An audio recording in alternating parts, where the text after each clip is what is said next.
first thing that's really important is you have to do a checkup from the neck up with the Chief Marketing Officer, because you realize that marketing and advertising is an expense. The Chief Marketing Officer, seriously, show me one, doesn't get a P&L that says, show me how you're going to generate the $10 million that you need to advertise. Show me the revenue generation on your P&L, Peter Weedfald. Oh, I don't have one. Well, what do you have, Peter? Oh, I get a budget number from the Chief Financial Officer that I can spend $10 million a month. So the first stage is you've got to really understand the P&L. If you don't understand a profit and loss statement, and if you don't understand the expenses that are going in to drive the core business, and you cannot articulate how that money comes in to pay your employees, to pay for that advertising, to get it done, then shame on you to even ask a question as to how do you make sure that you're getting return on investment, and how does a Chief Metrics Officer get that done? Once you understand the P&L and you can run it, and understand that people are giving you money, then you have to go out there and articulate that money. So how do you measure it? There's no problem. It's very, very simple. You create a baseline. I call it GEM-RAW. It's gross marketing return on advertising expense. Gross marketing return on advertising expense, GEM-ROA. Gross marketing return on advertising expense. So it's gross marketing return, I'm going to keep saying it, gross marketing return on advertising expense. So it's the gross dollars you spend against return on investment and against the expense of the advertising. So it's real simple. So if I spend $1 million to do a banner ad campaign, okay, so I spent $1 million, what revenue did I bring in and what profit did I bring in? And I got to tell you, if you really look at it and you look at spending $1 million, it's very difficult to come back and say, I made X amount of profit dollars. Now, just for the record, if you were running on a 10% net and you spent $1 million, $1 million, I'm really rambling, but it's such a great question. The $1 million is profit.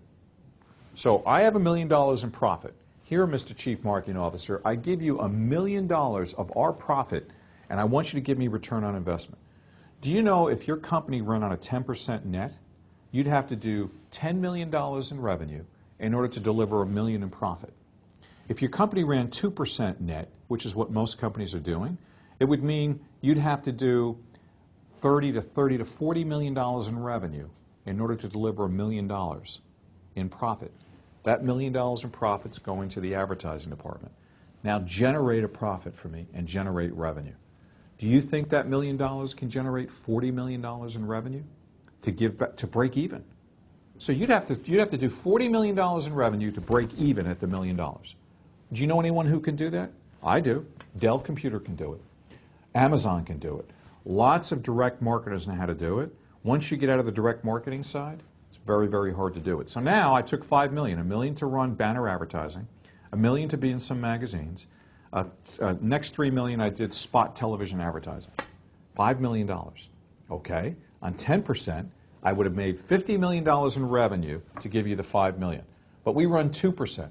So I had to do a couple of $100 million to give you that $5 million, or $100 million to give you $5 million if it was a 5% net. And what did you give me back? So really, you have to really understand the foundation of the company. And if you ask the Chief Marketing Officer to describe what I just said, then they're going to be trembling with validation that when someone gives them $1, $100, $5 million, $20 million to advertise, they have to have return on investment. Now I'm going to tell you what the argument's going to be. Oh, this guy's flapping his lips. Doesn't he understand the value of building the brand? Doesn't he? Ladies and gentlemen, trust me, okay? I'm a brand guardian and brand arbiter. I've been doing this my whole life. I understand about the value of building the brand, and I understand about that. But don't put that all on the shoulders of the Chief Marketing Officer, because if the product's phenomenal, vis-a-vis Apple iPod, don't give it all up and say the Chief Marketing Officer did a great job. That product is first and foremost the brand.